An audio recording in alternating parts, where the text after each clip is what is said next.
Hi, I'm Mike Sarek, pastor of Lighthouse Church, and it's Easter Sunday. You know, my mind goes back and I try to think about how it must have been for the disciples as John and Peter come running to the tomb because they heard from Mary Magdalene that Jesus was taken from the tomb.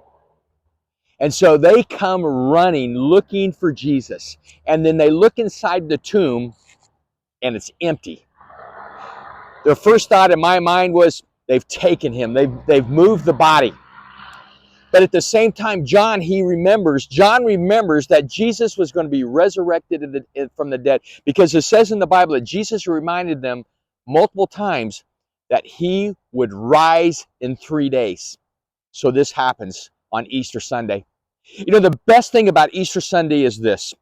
It's probably the most pivotal time in the church itself, but also to invite someone to church.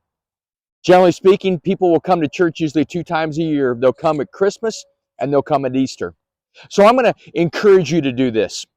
Invite someone to church, to your church, or to come to our church. We have church at the Lighthouse Church on Sunday morning at 10 o'clock. And I tell you what, we have got an incredible morning planned. We're going to be singing Hosanna to the Risen King. We're going to be doing all kinds of things. And we're going to do a teaching on how it might have been for John and Peter to come running to the tomb.